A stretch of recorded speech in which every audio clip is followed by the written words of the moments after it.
47 BCS crush ব্যাচের class আজকে নিচ্ছি। আগামী কালকে থেকে তোমাদের রুটিন মোতাবেক ক্লাস চলবে। আজকে রুটিন এর আগে আমি বলেছিলাম যে আগামী সোমবারে ক্লাসটা নেব। তো তোমাদের সাথে আমার বাংলাদেশ বিষয়াবলীর 2টো ক্লাস, আন্তর্জাতিক বিষয়াবলী আজকে হলে 2টো ক্লাস হয়ে যায়। তো আজকে যে বিষয়টি আমরা আলোচনায় এনেছি, যে প্রশ্ন উত্তর সম্পর্কে ধারণা নেব, সেটা হলো জাতিসংঘ।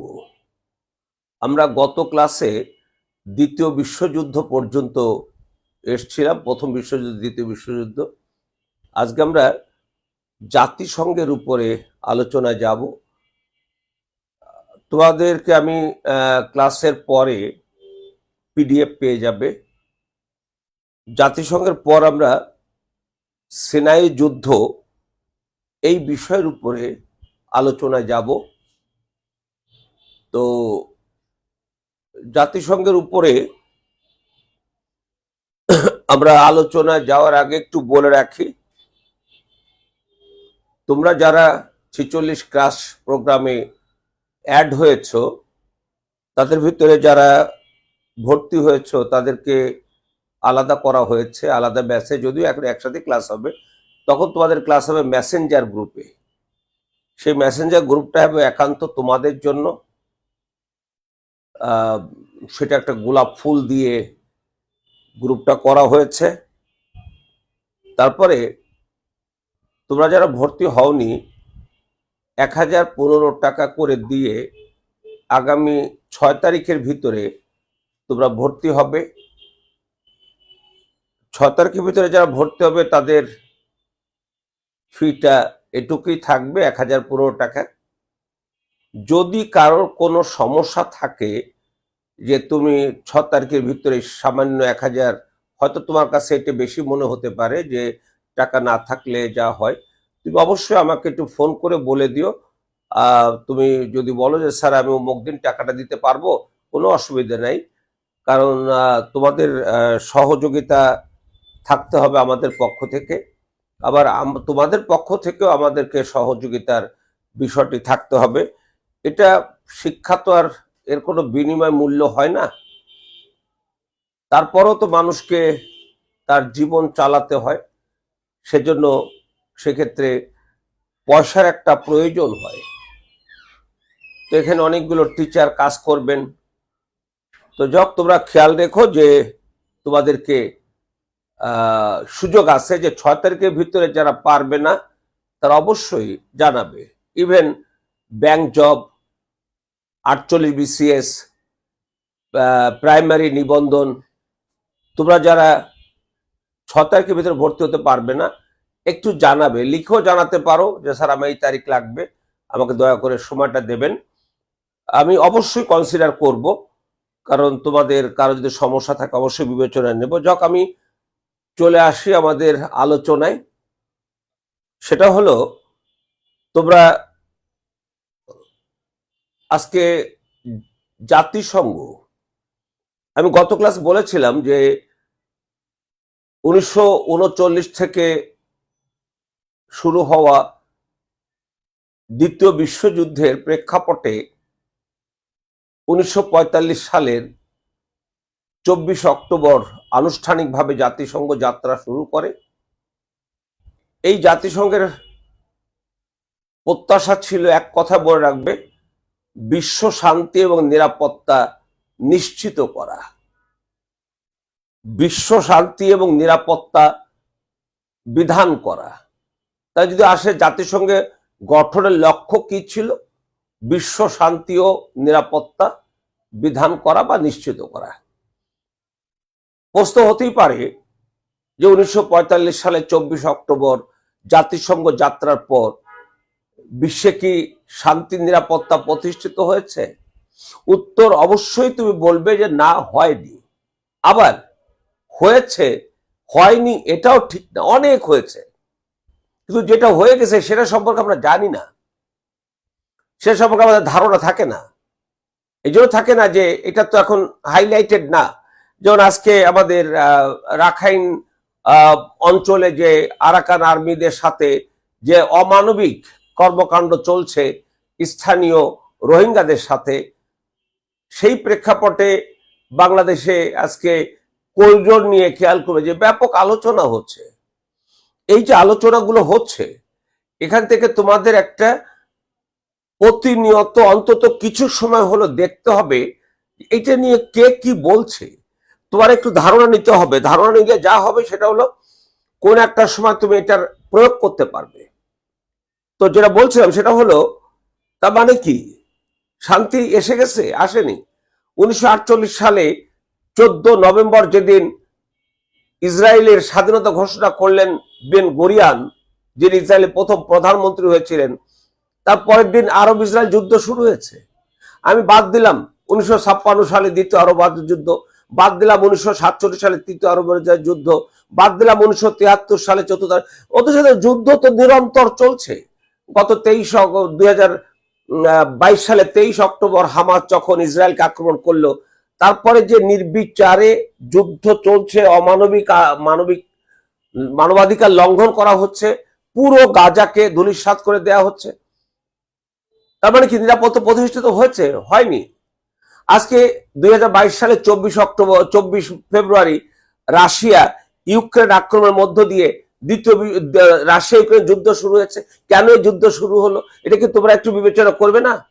এটা যখন বিবেচনা করবে তখন তোমাকে প্রচুর তথ্য তোমাকে জানতে হবে। ওই তথ্যগুলো প্রিলিমিনারির জন্য দরকার। যাই হোক, যেটা বলছিলাম যে বিশ্ব শান্তি এবং নিরাপত্তা প্রতিষ্ঠিত হয়ে গেছে এটা বলা যাবে না। আরেকটি কথা জাতিসংঘ সনদে বলা হয়েছিল, সেটা হলো এই প্রতিষ্ঠানটি বিশ্বের নারী পুরুষ জাতি নির্বিশেষে সকলের সম অধিকার প্রতিষ্ঠায় দৃঢ় প্রতিজ্ঞ। অর্থাৎ জাতিসংঘ দৃঢ় প্রতিজ্ঞাবদ্ধ হয়ে যাত্রা শুরু করেছে, তার সনদের উল্লেখ করেছে এই প্রতিষ্ঠানটি বিশ্বের নারী পুরুষ জাতি নির্বিশেষে সকলের সম অধিকার প্রতিষ্ঠায় দৃঢ় প্রতিজ্ঞ। অর্থাৎ বিশ্বে কোনো মানুষ অধিকার বঞ্চিত থাকবে না, অধিকারের বড় ছোট থাকবে না, অধিকার অধিকারী। তোমাদের কি মনে হয় যে জাতিসংঘ ব্যবস্থাপনায় বিশ্বে সার্বজনীন হিউম্যান রাইটস প্রতিষ্ঠিত হয়েছে? বোধহয় উত্তর হবে না। তারপরেও আমি বলবো অনেক হয়েছে। যেগুলো হয়েছে সেগুলো আমরা দেখি না, যেগুলো হয়নি সেগুলো আমরা দেখি। তো যখন আমরা বোঝাতে পেরেছি, তারপর আসলো যে আমাদের জাতিসংঘ যাত্রা শুরু করলো, তারপরে কেন সেনাই যুদ্ধ আসলো। এবার দেখো তোমরা 2000 সেই 13তম বিশেষ থেকে আমি ক্লাস শুরু পড়াচ্ছি। 13তম বিশেষে একটা প্রশ্ন আসছিল, জাতিসংঘ কারিগরি সহায়তা কার্যক্রম সংশ্লিষ্ট বিভিন্ন তহবিল ও সংস্থার মধ্যে সমন্বয়ে দায়িত্ব পালনকারী বিভাগের নাম কি? এটা হচ্ছে ইউএনডিপি। সেই 13 থেকে শুরু করে 46 পর্যন্ত মোট 54টি প্রশ্ন এসছে জাতিসংঘের উপরে। এই জাতিসংঘের এই 54টি প্রশ্ন এসছে, তোমরা এগুলো একবার রিডিং দেবে। এগুলো দেওয়া মানে হলো যে এই ধরনের প্রশ্ন আসে যাতে এই ধরনের অন্যান্য গুলো তুমি মনোযোগ দিয়ে পড়তে পারো। তারপরে আমরা যদি দেখি সিনাই যুদ্ধ সম্পর্কে যে প্রশ্ন কি থাকবে, সেটা হচ্ছে বড় কথা হলো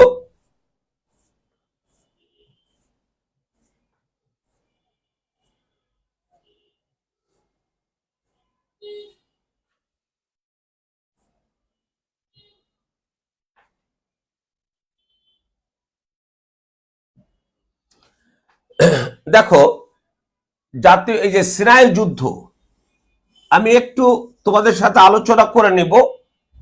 সেটা হলো সিনাই যুদ্ধ হলো একদিকে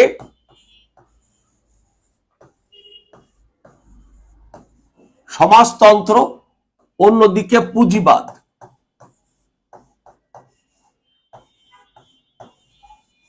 এই সমাজতন্ত্র এবং পুঁজিবাদের মধ্যে যে দ্বান্দ্বিক সম্পর্ক, সমাজতন্ত্র এবং পুঁজিবাদের মধ্যে যে দ্বন্দ্বযুক্ত সম্পর্ক, সেটাকে বলা হয় স্নায়ু যুদ্ধ। তাহলে এই পুঁজিবাদের উন্মেষ হয়েছে অনেক আগে, সমাজতন্ত্রের উন্মেষ হয়েছে 1917 সালে রুশ বিপ্লবের মধ্য দিয়ে।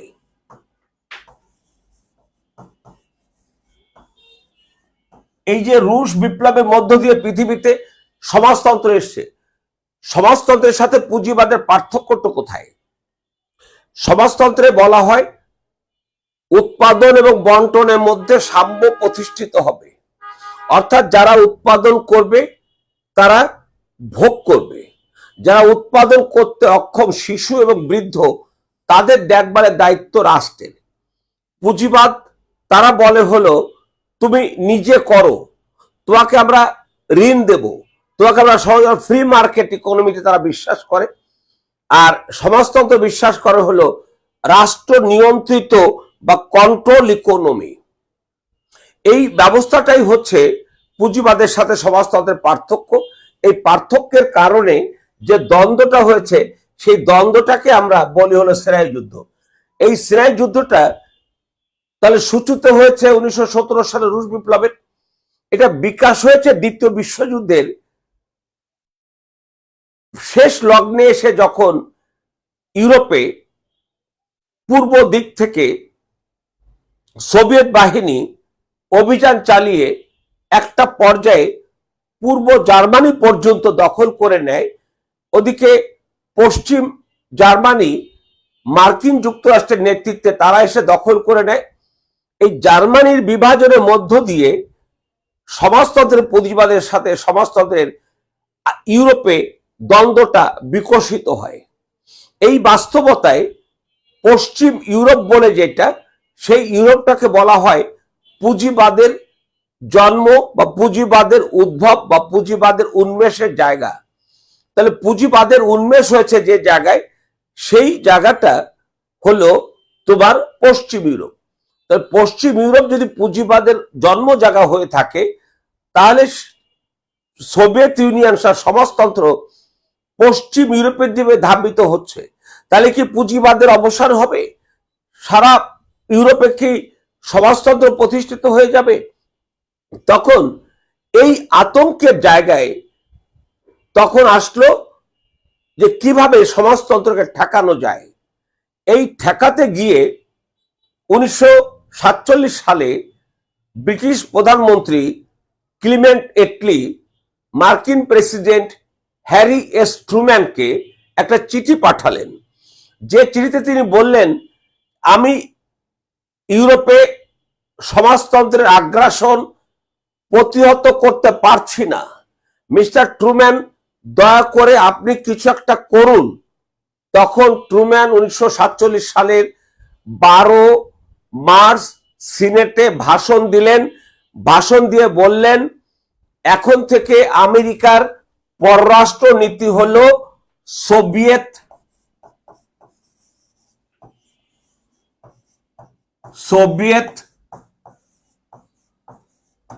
বিরোধী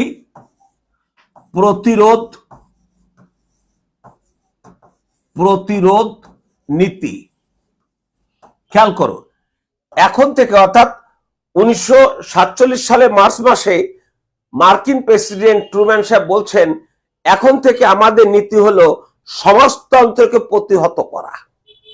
তাহলে সমাজতন্ত্রকে প্রতিহত করতে গেলে সমাজতন্ত্র কি অটোমেটিক প্রতিহত হয়ে যাবে, নাকি তারা তাদের অব্যাহত রাখার চেষ্টা করবে? এর মধ্যে দিয়ে দ্বন্দ্ব শুরু হয় কিনা। তারপর আমরা কি দেখলাম, মার্কিন প্রেসিডেন্টের ভাষণের পর আসলো হলো তোমার 1947 সালের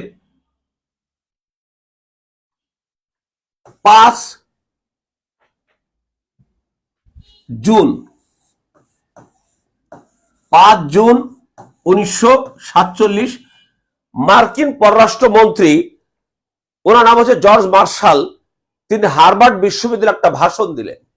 ভাষণ দিয়ে বললেন যেখানে দারিদ্রতা এবং হতাশা, সেখানে সমাজতন্ত্র অতি সহজে ডালপালা ছড়ায়।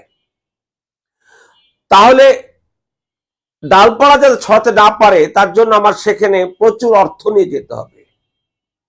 তিনি প্রচুর অর্থ নিয়ে গেলেন সেই ইউরোপের জাতিগুলোর কাছে ঋণ দিয়ে, যার মধ্যে দিয়ে আধুনিক বিশ্বে আন্তর্জাতিক ঋণ, ইন্টারন্যাশনাল ডেট বিষয়টি সূচনা হলো। এর মধ্য দিয়ে আমরা যা দেখতে পাই সেটা হলো যে দ্বন্দ্ব বাড়তে লাগলো। এভাবে যত পুঁজিবাদ করছে, অপোজিটের সমাজতন্ত্র করছে, এভাবে দুই পক্ষের মধ্য দিয়ে ব্যাপক ভিত্তিক দ্বন্দ্ব চলেছে এবং 1991 সালে সোভিয়েত ইউনিয়নের অবসানের মধ্য দিয়ে সেই দ্বন্দ্বের অবসান হয়েছে। এবার আসো সেটা হলো আমরা কি কি প্রশ্ন আলোচনা যাব।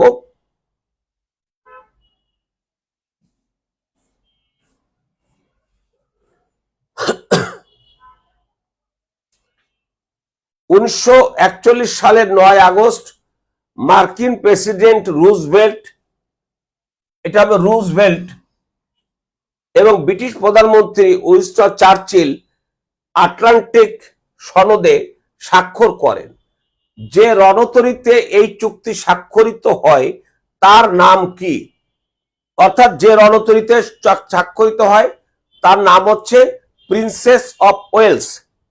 অর্থাৎ প্রিন্সেস অফ ওয়েলস নামের ব্রিটিশ রণতরী আটলান্টিক মহাসাগরে মার্কিন প্রেসিডেন্ট ফ্রাঙ্কলিন ডেলোনা বা ডি রুজভেল্ট এবং ব্রিটিশ প্রধানমন্ত্রী উইনস্টন চার্চিল ওরা মিলিত হয়ে 8 দফা বিশিষ্ট একটা সনদে স্বাক্ষর করেন। এই যে সনদে স্বাক্ষর করলেন, এই সনদটাই হলো আটলান্টিক সনদ বা আটলান্টিক চার্টার। এই আটলান্টিক চার্টারটাকে জাতিসংঘ গঠনের সবচেয়ে গুরুত্বপূর্ণ পদক্ষেপ মনে করা হয়। অর্থাৎ এই যে আটলান্টিক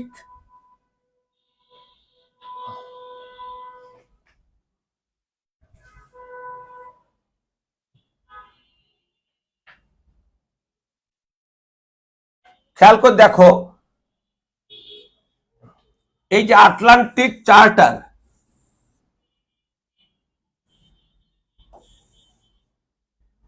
এই যে আটলান্টিক সনদ, এই আটলান্টিক সনদের 8টা ধারা আছে।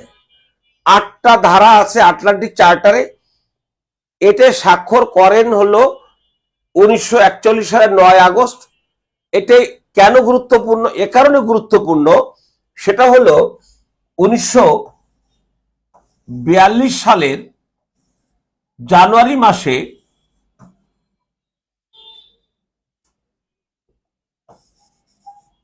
আমি লাল করে নিলাম, জানুয়ারি মাসে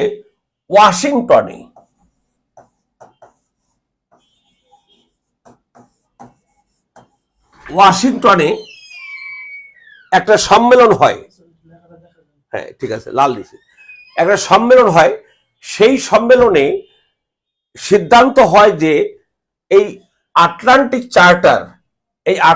চার্টারকে ইউনাইটেড নেশনস ডিক্লারেশন হিসেবে গ্রহণ করা বা জাতিসংঘ ঘোষণা। যদি প্রশ্ন আসে জাতিসংঘ ঘোষণা বলা হয় কাকে, উত্তর বলবে আটলান্টিক সনদকে, আটলান্টিক চার্টারকে। আটলান্টিক চার্টার তোমার এটা আসছে বিশেষে এসে, তবু আমি বিষয়টা এই জন্য বলছি যারা অন্য প্রশ্ন করেছে, আমি ওই কথাও যাচ্ছি। আটলান্টিক চার্টার স্বাক্ষরিত হয়েছে কখন? 9 আগস্ট 1941। স্বাক্ষর করেছেন কে কে? মার্কিন প্রেসিডেন্ট রুজভেল্ট এবং ব্রিটিশ প্রধানমন্ত্রী উইনস্টন চার্চিল। এখানে কতটা দফা ছিল? 8 দফা ছিল। বাস, এবার চলে আসছে আমরা নেক্সটে।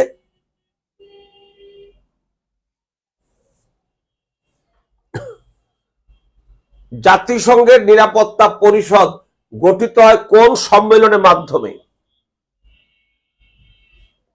জাতিসংঘের নিরাপত্তা পরিষদ গঠিত হয় কোন সম্মেলনের মাধ্যমে?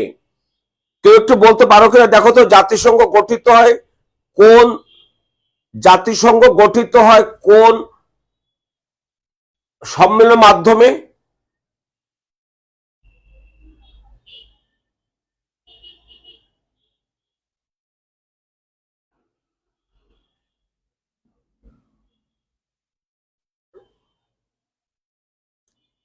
আমি আবার বলছি, জাতিসংঘ নিরাপত্তা পরিষদ, United Nations security council, UNSC, United nation security council, বাংলায় জাতিসংঘের নিরাপত্তা পরিষদ গঠিত হয় কোন সম্মেলনের মাধ্যমে?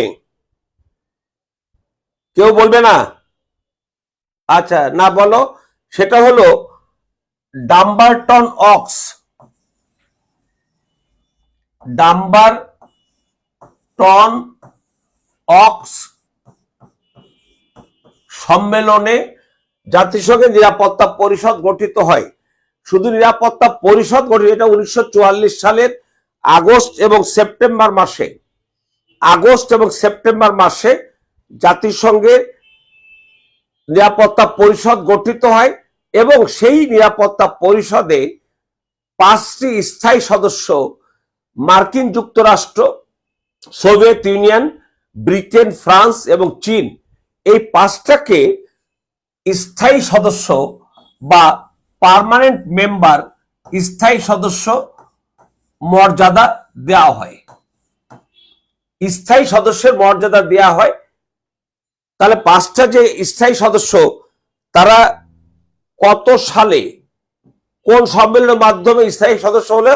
ডাম্বারটন অক্স সম্মেলনের মাধ্যমে। এই যে ডাম্বারটন অক্স সম্মেলন, ডাম্বারটন হচ্ছে ওয়াশিংটনের একটা হোটেল ভবন। সেই হোটেল ভবনে আগস্ট সেপ্টেম্বর 1944 সম্মেলন হয়েছিল। সেই সম্মেলনে নিরাপত্তা পরিষদ গঠিত। আর একটা হয়েছিল সেখানে আনুষ্ঠানিকভাবে, যদি তোমাদের বলে যে জাতিসংঘের নামকরণ কে করেছেন, ওদিকে লিগ অফ নেশনস 1919 সালে মার্কিন প্রেসিডেন্ট উড্রো উইলসন করেছেন।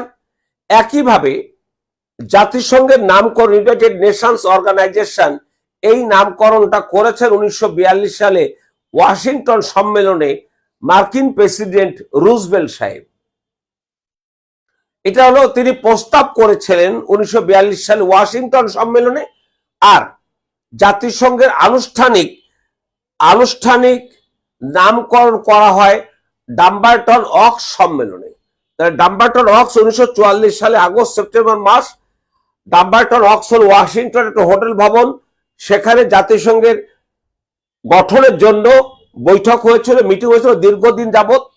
সেই মিটিংয়ে প্রথম কাজটা হয়েছিল জাতিসংঘের নামকরণ আনুষ্ঠানিকভাবে হয়ে গেল। 2 নম্বর হলো নিরাপত্তা পরিষদ গঠন। 3 নম্বর হলো 5টা স্থায়ী সদস্য নির্বাচিত। স্থায়ী সদস্য নির্বাচিত হলো, তাদের কিন্তু ভেটো ক্ষমতা দেওয়া হয়নি তখন। তাহলে এখন বুঝতে পেরেছ। আমরা চলে আসি পরেরটায়। এটা হচ্ছে দ্বিতীয় বিশ্বযুদ্ধের সময় মিত্র শক্তির কয়টি শীর্ষ সম্মেলন হয়েছিল? দ্বিতীয় বিশ্বযুদ্ধের সময় মিত্র শক্তির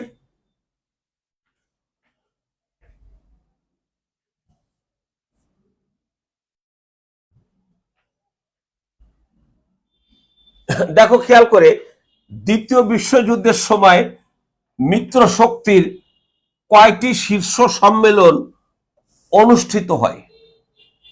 তাহলে প্রথমে তোমাকে জানতে হবে শীর্ষ সম্মেলন কি। দ্বিতীয় বিশ্বযুদ্ধের সময় যে সকল সম্মেলনে US president, USSR Soviet president এবং ইউকের প্রাইম মিনিস্টার, এই 3 নেতা দ্বিতীয় বিশ্বযুদ্ধের সময় যে সম্মেলনে অংশ নিতেন, সেই সম্মেলনকে বলা হয় হলো শীর্ষ সম্মেলন। এরকম 3টা শীর্ষ সম্মেলন হয়েছিল। 1943 সালের নভেম্বর মাসে হয়েছিল তেহরান শীর্ষ সম্মেলন। 45 সালের ফেব্রুয়ারি মাসে হয়েছিল ইয়াল্টা শীর্ষ সম্মেলন এবং 45 সালের জুলাই মাসে অনুষ্ঠিত হয়েছিল জার্মানির পটসডাম শীর্ষ সম্মেলন। আমরা যদি কখনো সময় হয়, সুযোগ হয়, আমরা 48 ডিটেলস আলোচনা হবে, শীর্ষ সম্মেলনগুলো সম্পর্কে জানবো। তাহলে 3টা শীর্ষ সম্মেলন হয়েছিল, আমি নামও বলে দিলাম। জাতিসংঘের সনদ প্রণীত হয় কোন সম্মেলনের মাধ্যমে? এটা হলো সান ফ্রান্সিসকো সম্মেলনের মাধ্যমে। 26 জুন 1945 জাতিসংঘ সনদে প্রথম কে স্বাক্ষর করেন এবং জাতিসংঘ কে স্বাক্ষর করেন?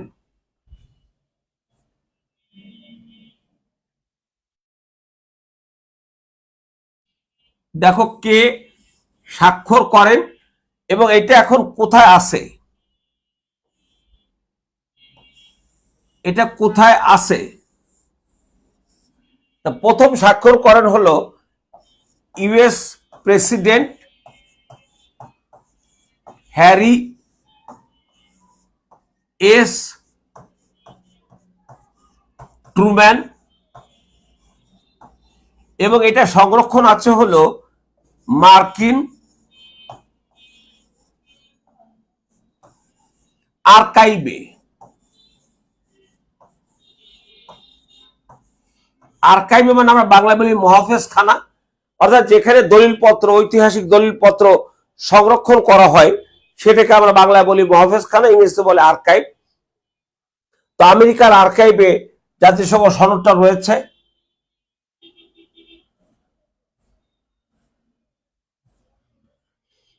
উনিশশো সালে জাতিসংঘের নিরাপত্তা পরিষদে কত সদস্য নিয়ে যাত্রা শুরু করে? যেমন এখন জাতিসংঘের নিরাপত্তা পরিষদের সদস্য সংখ্যা হলো তোমার 15। এর ভিতরে পার্মানেন্ট মেম্বার হলো 10, নন পার্মানেন্ট মেম্বার হলো 5, এই হলো 15। এই 15 সদস্য নিয়ে নিরাপত্তা পরিষদ চলছে। এটা হয়েছে হলো 1965 সালে। তাহলে 65 সালে আগ পর্যন্ত নিরাপত্তা পরিষদের সদস্য ছিল 11।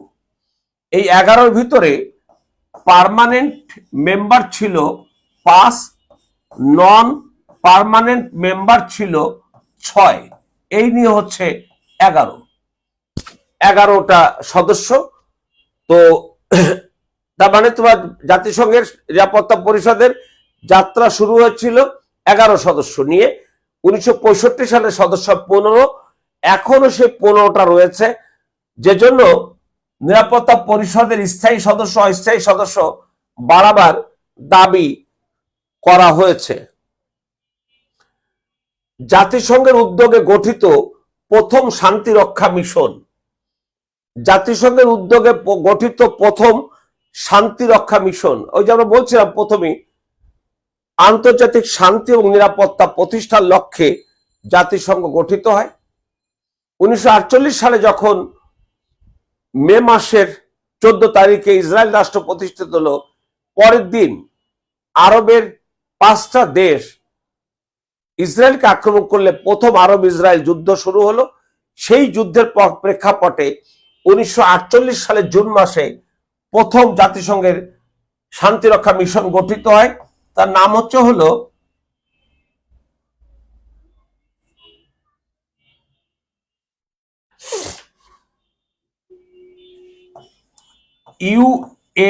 United nations truce supervision organisation, আনসো।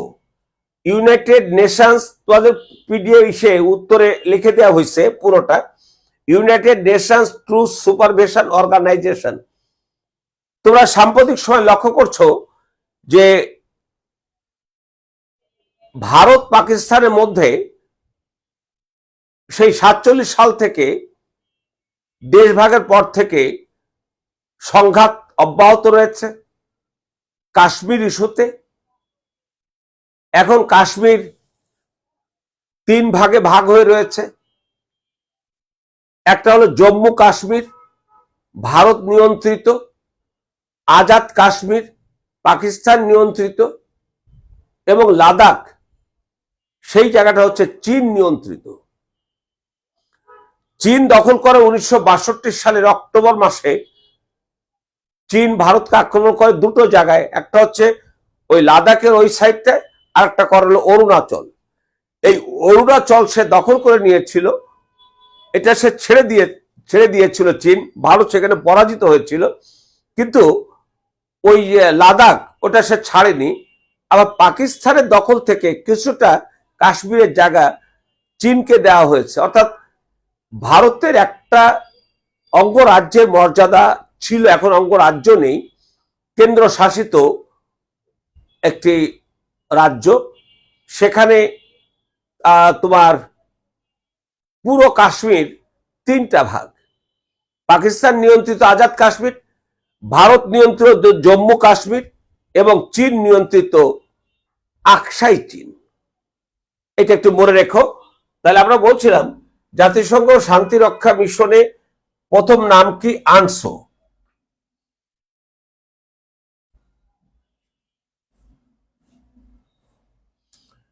কোন সাল থেকে জাতিসংঘ বাহিনী মাথায় নীল হেলমেট ব্যবহার করে? জাতিসংঘ নীল টুপি ব্যবহার করে, নীল হেলমেট ব্যবহার করে। জাতিসংঘ যখন যাত্রা শুরু করে তার শান্তি রক্ষা মিশন, তখনই কথা হয়েছিল যে আমাদের জাতিসংঘের যারা অংশগ্রহণ করবে তাদের একটা আলাদা ড্রেস থাকবে। যতদিন না পারা যায় ততদিন তারা তাদের নিজস্ব যে ড্রেস সেই ড্রেস ব্যবহার করবে। তারপর প্রশ্ন হলো যে ঠিক আছে, তাহলে অন্তত একটা মাথায় তো টুপি রাখা যায়। তখন এই মাথায় টুপিটা কি হবে? 1956 সালে যখন তোমার মিশর সুয়েজ খাল জাতীয়করণ করলো, তখন ব্রিটেন, ফ্রান্স এবং ইসরায়েল একসাথে আক্রমণ করলো তোমার মিশরকে। এই যুদ্ধকে বলা হয় দ্বিতীয় আরব ইসরায়েল যুদ্ধ। সেই যুদ্ধের সময় জাতিসংঘের সাধারণ পরিষদ তার ইতিহাসে প্রথম শান্তিরক্ষা মিশন গঠন করেছিল। তার নাম দেওয়া হয়েছিল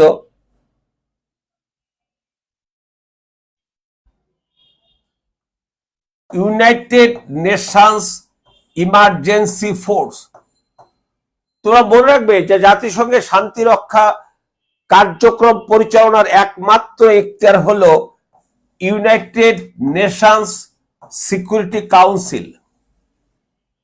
কিন্তু জাতিসংঘ সনদ যখন প্রণীত হয় তখন এরকম সিদ্ধান্ত হয়নি, যদি নিরাপত্তার বিষয়ে কার্যকর সিদ্ধান্ত গ্রহণের ক্ষেত্রে নিরাপত্তা পরিষদ ব্যর্থ হয় তাহলে কি হবে, এটা বলা ছিল না।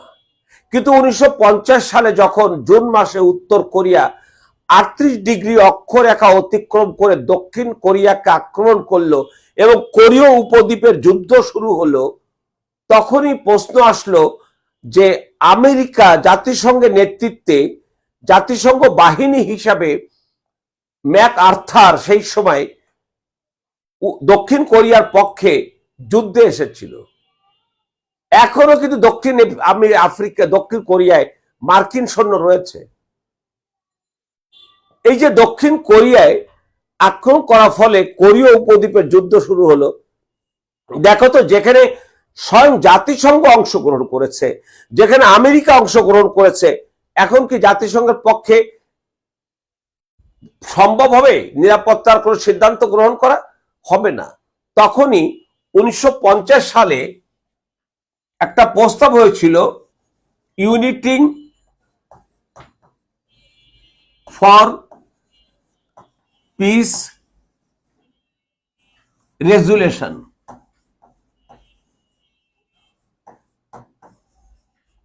ইউনিটিং ফর পিস রেজুলেশন বাংলায় বলে শান্তির জন্য ঐক্য প্রস্তাব।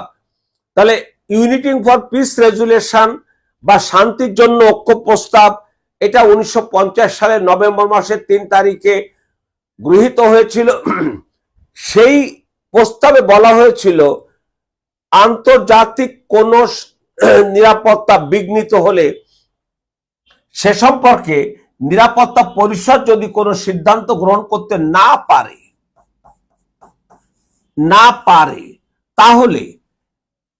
পারে তাহলে ইউনাইটেড নেশনস জেনারেল অ্যাসেম্বলি অর্থাৎ জাতিসংঘ সাধারণ পরিষদ সেক্ষেত্রে শান্তি রক্ষার সিদ্ধান্ত নিতে পারবে।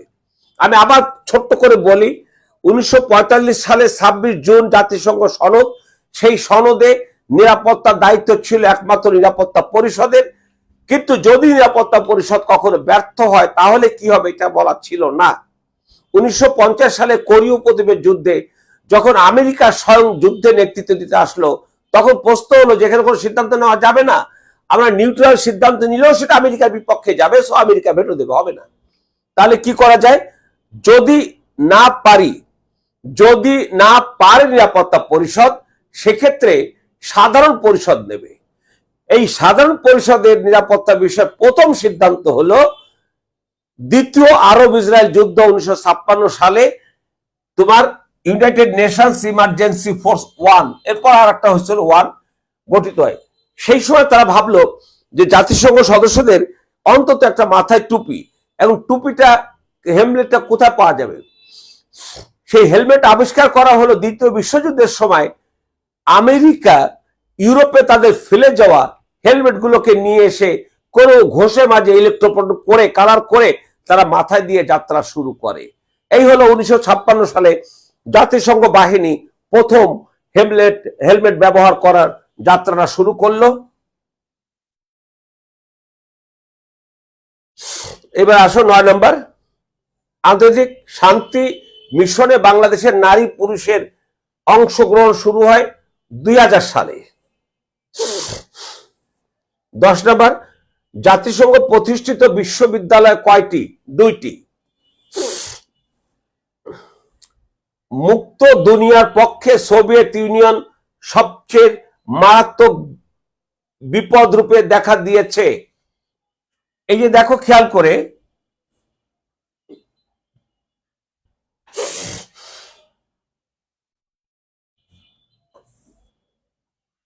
দেখো, মুক্ত দুনিয়ার পক্ষে সোভিয়েত ইউনিয়ন সবচেয়ে মারাত্মক বিপদ রূপে দেখা দিয়েছে। উক্তিটি কার? অর্থাৎ এটি বলেছিলেন উইনস্টন চার্চিল 1945 সালে, যখন এপ্রিল মাসে,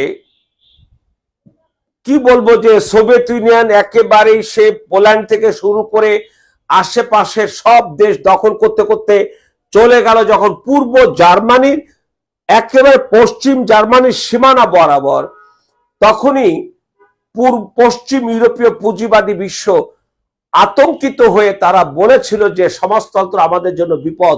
এই কথাটি বলেছিল উইনস্টন চার্চিল। মহা গুরুত্বপূর্ণ বিষয় এটি। তোমাদের বুঝতে হবে যে আমরা আসি 12, ট্রুম্যান ডক্ট্রিন কি? ওই যে আমি একটাকে বলেছিলাম, 1947 সালের 12 মার্চ মার্কিন প্রেসিডেন্ট হ্যারি এস ট্রুম্যান সিনেটে ভাষণ দিয়ে বলেছিলেন, এখন থেকে আমাদের নীতি হলো সোভিয়েত বিরোধী প্রতিরোধ নীতি। এটাকে পলিসি অফ কন্টেনমেন্ট বলে।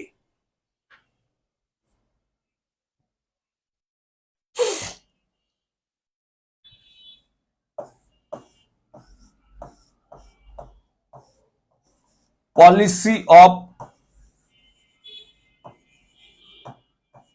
কন্টেনমেন্ট,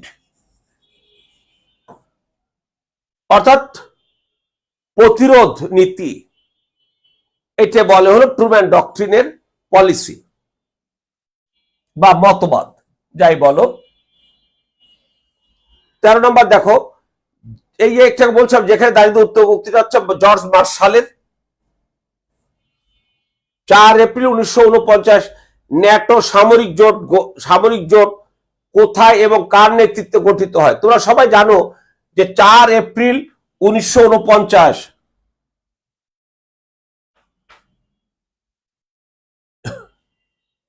4 এপ্রিল 1949 ন্যাটো সামরিক জোট গঠিত হয়। এটা তোমরা সবাই জানো। কোথায় গঠিত হয়? কোথায় গঠিত হয়? কেউ কি বলবে যে, কেউ কিছু বলতে পারবে ন্যাটো সামরিক জোট কোথায় গঠিত হয়েছিল এবং কার নেতৃত্বে? দেখে একজন বলতে পারো কিনা?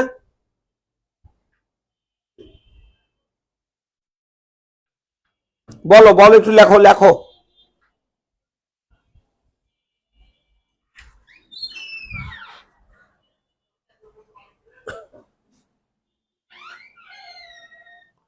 হ্যাঁ, আমি একটু লেখা দেখতে চাই, আমি তো অনেকক্ষণ ধরে একা একা চিৎকার করছি।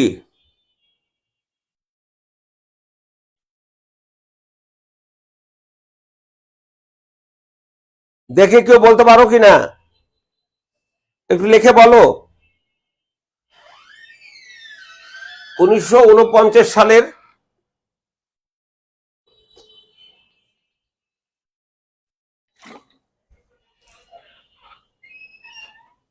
4 এপ্রিল ন্যাটো সামরিক জোট কোথায় গঠিত হয় এবং কার নেতৃত্বে? এই দুটো উত্তর তোমরা দেবে, বা একটা দাও, যে কোনো একটা দাও, যে যেটা পারো দাও। কার নেতৃত্বে এবং কোথায়?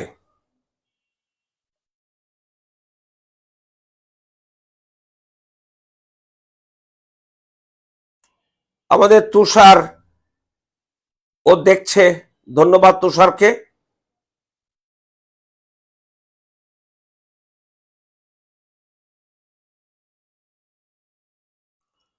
তোমরা যদি একজন একটু রেসপন্স না করো,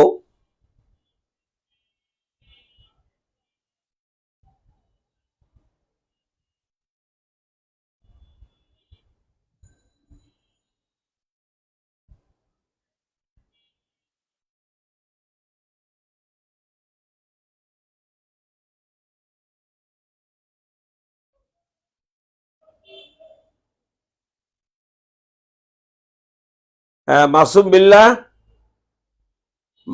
আমি প্রশ্ন করেছিলাম, গিভ মি আনসার। সেটা হলো যে 1949 সালে 4 এপ্রিল, তোমরা সবাই জানো, এটা কোথায় গঠিত হয়েছিল এবং কার নেতৃত্বে? যেটা পর একটা দাও।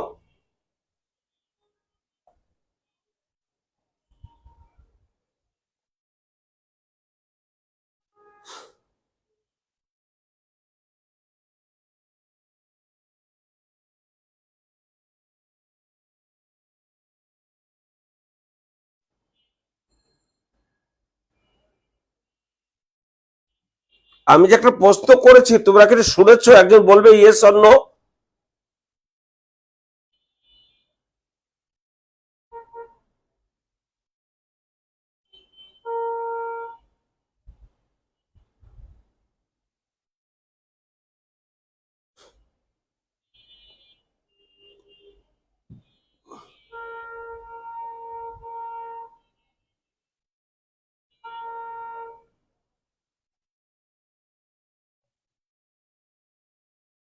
না, বোঝা গেছে তোমার মধ্যে কেউ কিছু বলবে না।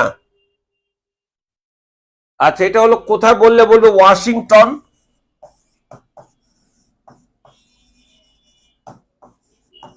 আর নেতৃত্ব দিয়েছিলেন মার্কিন জেনারেল আইজেনহাওয়ার।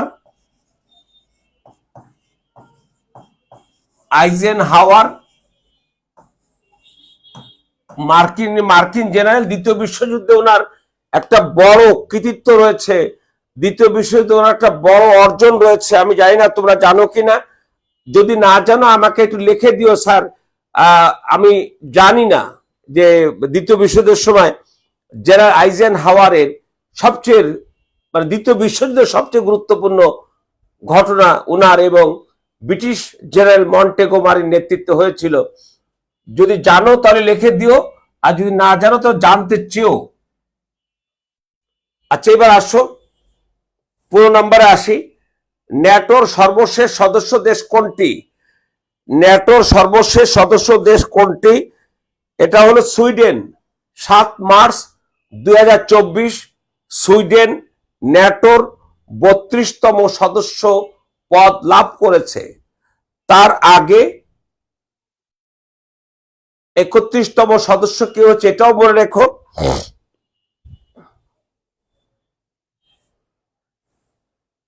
কোন সালে ওয়ারশো সামরিক জোট গঠিত হয়? ওয়ারশো প্যাক্ট, এটা 1955 সালে, এটি 1951 সালে মার্চ মাসে ভেঙে দেওয়া হয়। তার মানেটা হলো ওয়ারশো ছিল ন্যাটোর বিপরীত আরেকটি সামরিক জোট। 1949 সালের 4 এপ্রিল ন্যাটো হয়েছিল, আর পোল্যান্ডের রাজধানী ওয়ারশোতে 1955 সালের 14 মে যে 8টা সমাজতান্ত্রিক দেশ সোভিয়েত ইউনিয়নের নেতৃত্বে সামরিক জোট গঠন করেছিল তার নাম হয়েছিল পোল্যান্ডের রাজধানী ওয়ারশোর নামে ওয়ারশো প্যাক্ট। এটি অবসান ঘটে 1991 সালের মার্চ মাসে। এবার দেখো বার্লিন ওয়াল এর দৈর্ঘ্য কত কিলোমিটার? তো দেখো তো বলতে পারো কিনা, এটা তো জানা কথা। তোমার বার্লিন ওয়াল এর দৈর্ঘ্য কত কিলোমিটার ছিল, এখন তো নাই। আচ্ছা, ধন্যবাদ মমিনুল ইসলাম। না জানাটা অন্যায় না, না জানা পাপ না, বরং পরিষ্কার ভাষায় জানি না এটা বলা হচ্ছে স্মার্টনেস। তোমরা ভাবো আমি জানি না, এটা কারো জানতে দেব না, এটা বড়ই ভুল। আমি জানি না, এটাই জানা হচ্ছে সবচেয়ে বড় জ্ঞান, বলেছেন সক্রেটিস। আমি যে জানি না এটা জানাই হচ্ছে সবচেয়ে বড় জ্ঞান। এবং পৃথিবীতে কোনো মানুষ কতটুকু জানে, কি বলে আলবার্ট আইনস্টাইনের মতো মানুষ যাকে আমরা বলতে চাই মহাজ্ঞানী মহাজ্ঞানী, অথচ তিনি কি বলেছেন? তিনি বলেছেন আমি জ্ঞানের সাগরের একটা নুড়ি কণাও না। আবার সক্রেটিস তিনি গিয়েছিলেন, তাকে নিয়ে যাওয়া হয়েছিল সৈনিক জেনোফার, তাকে নিয়ে গিয়েছিলেন ডেলফির অ্যাপোলো দেবতার কাছে। সেই অ্যাপোলো দেবতার কাছে যে তিনি জিজ্ঞাসা করেছিলেন যে আমাদের এথেন্সের সবচেয়ে জ্ঞানী মানুষ কে? তখন আকাশ পাতাল পাতাল উল্টো পাল্টা হয়ে আসলো একটা শব্দ ভেসে, সক্রেটিস। সক্রেটিস কি বলে, আমার নাম বলে কেন? আমার কোনো জ্ঞান নাই, কিছু নাই, আমাকে জ্ঞানী বলছে কেন? এবং ওনার যখন বিচার হয়েছিল, তোমরা কি বলতে পারবে সক্রেটিসের বিচার হয়েছিল খ্রিস্টপূর্ব কত অব্দে? দেখি কেউ পারো কিনা, যদি কেউ পারো লেখো। যদি তোমার না জানা থাকে বলো, আমি না বলো না, আর পারলে লেখো সক্রেটিসের বিচার হয়েছিল খ্রিস্টপূর্ব কত অব্দে?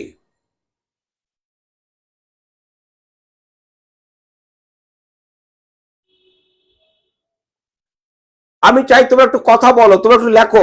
আগামীতে আমি তোমাদের জুমে ক্লাস নেবো, তখন তো কথা বলতে হবে তোমাদের।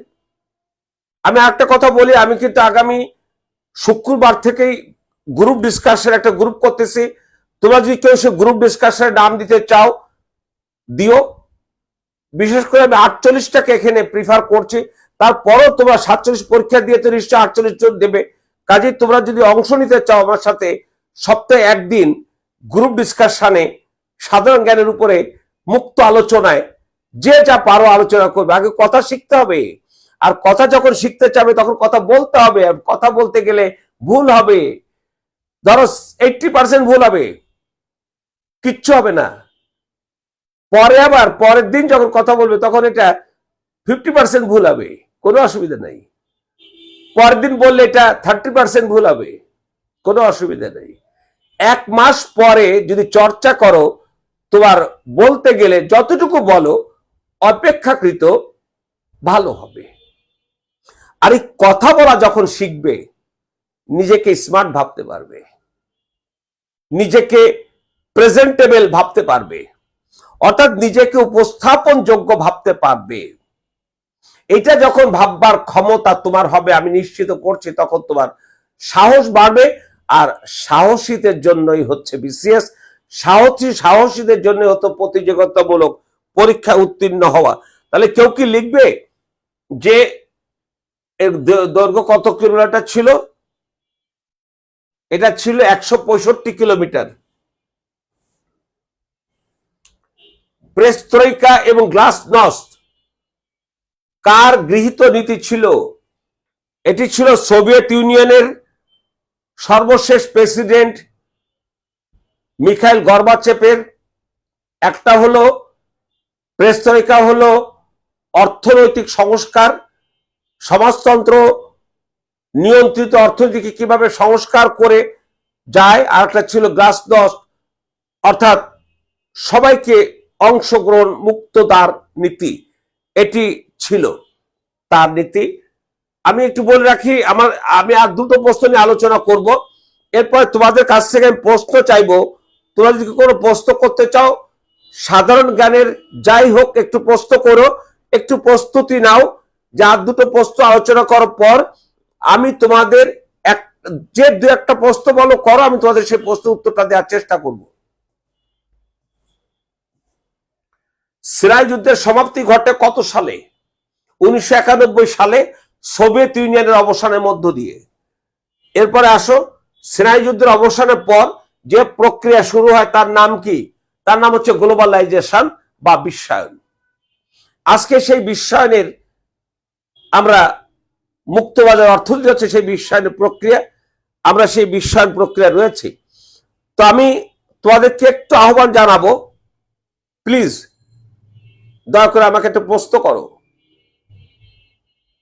আমাকে প্রশ্ন করা মানে হলো তোমার জানার আগ্রহটা বাড়াও।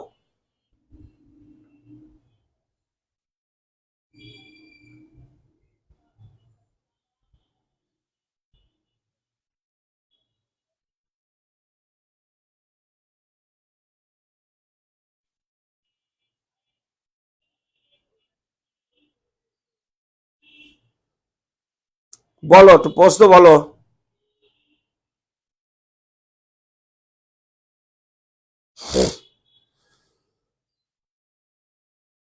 ওই উত্তরটা কিন্তু তোমরা কেউ দেয়নি।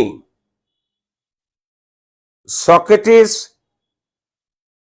এর বিচার করেছিল এথেন্সে খ্রিস্টপূর্ব কত অব্দে? সে উত্তরটা কি কেউ জানো তোমরা?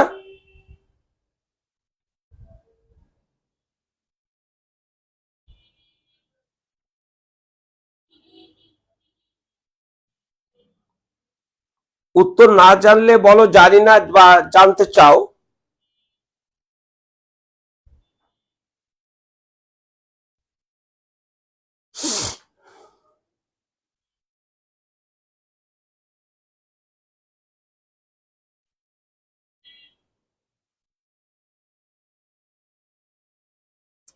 বাংলাদেশ কৃষি খাতে সবচেয়ে বেশি সহায়তা করে কোন দেশ?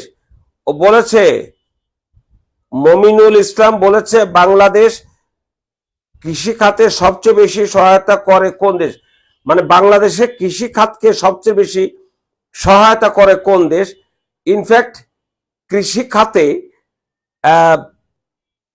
যেমন আমাদের কৃষি খাতে সহায়তা বলতে দুই ধরনের, একটা হচ্ছে গ্রান্ট। গ্রান্ট মানে হচ্ছে অনুদান, আর একটা হচ্ছে ঋণ। ঋণ মানে হচ্ছে তোমার লোন।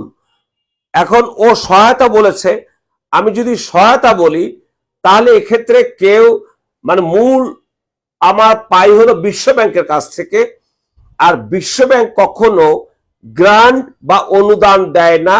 বিশ্ব ব্যাংক যা দেয় সেটা ঋণ, সেটা সুদে আসলে শোধ করতে হয়।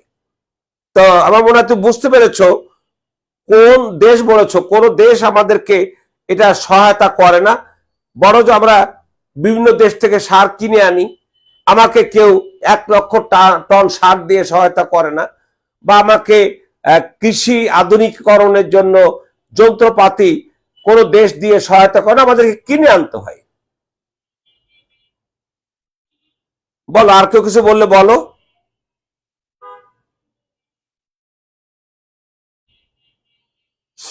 আমি আবারও বলছি, এথেন্সে সক্রেটিসের বিচার হয়েছিল কত খ্রিস্টপূর্ব? বলো, কেউ কিছু বলো। মমিনুল, আমার প্রশ্নের উত্তর বুঝেছো তুমি? এই সহায়তা বলতে দুটো, একটা হচ্ছে ঋণ আর একটা হচ্ছে অনুদান। অনুদানের টাকা ফেরত দিতে হয় না, আর ঋণের টাকা শুধু আসলে ফেরত দিতে হয়। তা আমাদের কৃষি ক্ষেত্রে আন্তর্জাতিক ঋণ দেওয়ার জায়গাটা হলো বিশ্বব্যাংক। বিশ্বব্যাংক আমাদের পরিকাঠামো, পরিবার পরিকল্পনা এবং কৃষি খাতে ঋণ দিয়ে থাকে। রাস্তাঘাট, ধন্যবাদ মিরাজ, বুঝতে পেরেছো, ধন্যবাদ। আরেকজন প্রশ্ন করে, এইভাবে দ্রুত কথা বলো, ভালো লাগছে, তোমাদেরও ভালো লাগুক, কথা বলো। দেখবে যত প্রশ্ন করবে না তত বেশি তোমাদের ভালো লাগবে।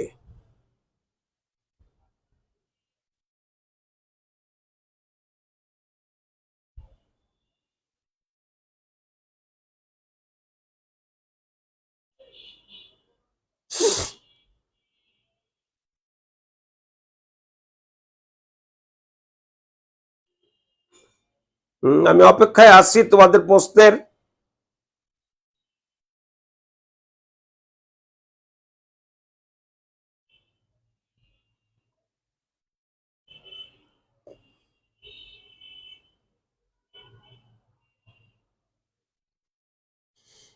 আরে কবল রে,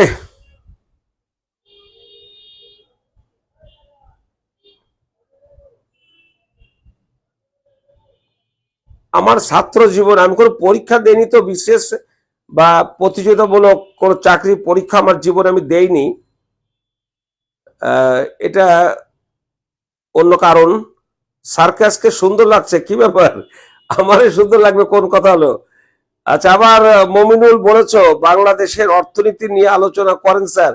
আচ্ছা, বাংলাদেশের অর্থনীতি আলোচনা করব আমি, এটা মমিনুল ডন্ট মাইন্ড। এত অল্প সময় তুমি একটা যদি ক্রিটিক্যাল তথ্য চাও আমার কাছে, এখন একটা ইনফরমেশন চাও, তুমি এরকম বলো যে স্যার বাংলাদেশের অর্থনীতি উন্নয়ন পরিকল্পনা প্রণয়ন করে কোন প্রতিষ্ঠান, বা স্যার আমাদের বিশ্বে আমরা অর্থনীতি কততম দেশ, স্যার অর্থনীতির শক্তি কিভাবে পরিমাপ করা হয়, এরকম একটা তথ্য চাও। পুরো অর্থনীতি নিয়ে তো এখন কথা বলবো, এটা তো তোমাদের জন্য খুব ভালো লাগবে না। তো ধন্যবাদ জানাবো তোমাকে প্রশ্ন করার জন্য। আমাকে এটা ক্যাটাগরিক্যালি একটা তথ্য চাও, দেখো সেই তথ্যটার উত্তর আমি তোমাকে বুঝিয়ে দিতে পারি কিনা। অর্থনীতিটা ব্যাপক। আমি তোমাদের ক্লাসে হয়তো সংক্ষিপ্ত কতগুলো প্রশ্ন দিব, আর বিশেষ করে যারা 48-এ যাবে, কারণ দেখো তোমাদের সুবিধা ছিল যে তোমরা 48-এ ভর্তি হয়ে 3000 টাকা দিয়ে এক সেট সাধারণ জ্ঞানের 4টা বই ফ্রি এবং 47-এ ক্লাস ফ্রি পেতে। তো তোমরা সিদ্ধান্ত নিও, বলো আরেকজন একটা কিছু বলো।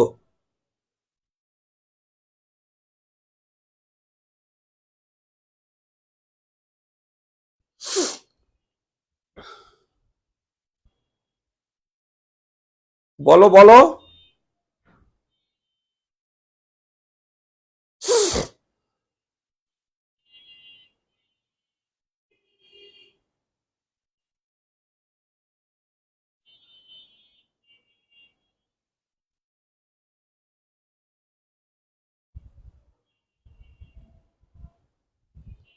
আমাকে নিয়ে আজকে খুব সুন্দর লাগছে, আমি এর উত্তর দিতে পারবো না।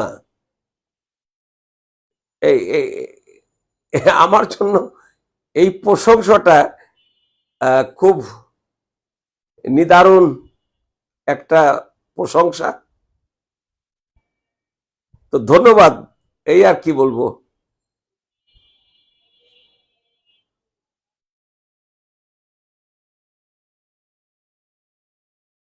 তোমরা বোধহয় আর প্রশ্ন করবে না,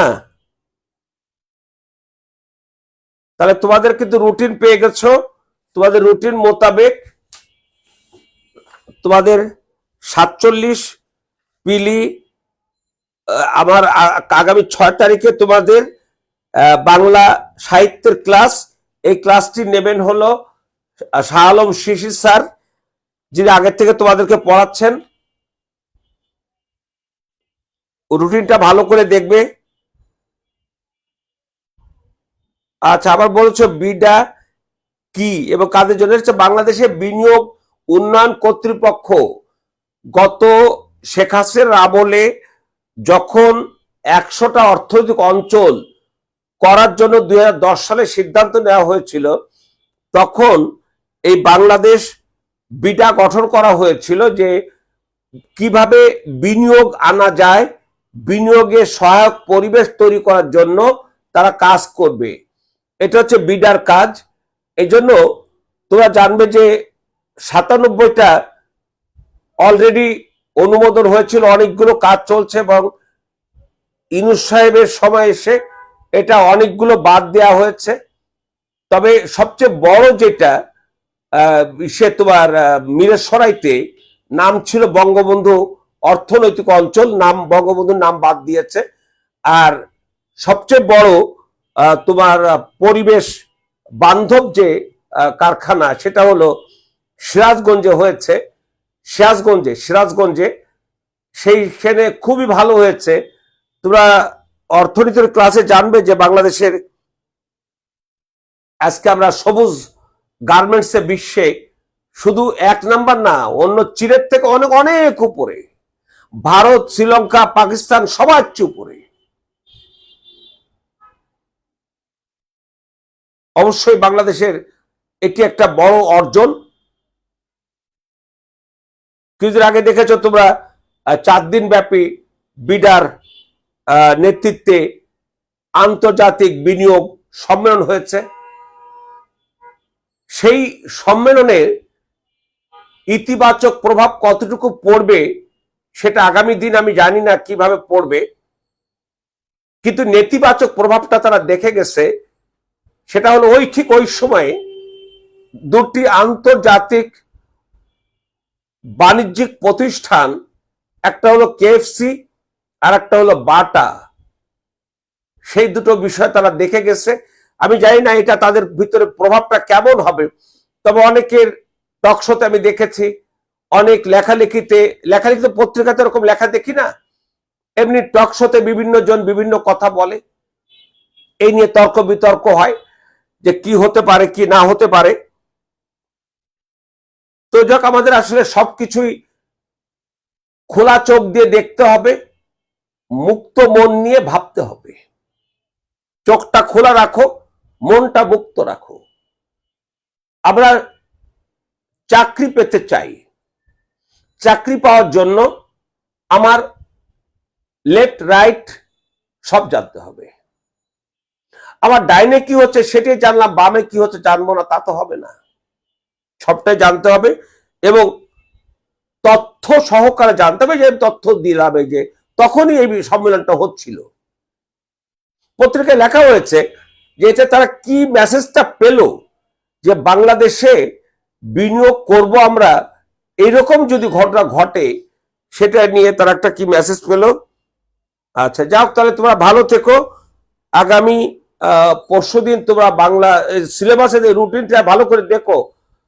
তো ঠিক আছে, খোদা হাফেজ, ধন্যবাদ সবাইকে। আর কোনো প্রশ্ন থাকলে তোমরা আমাকে লিখে দিও।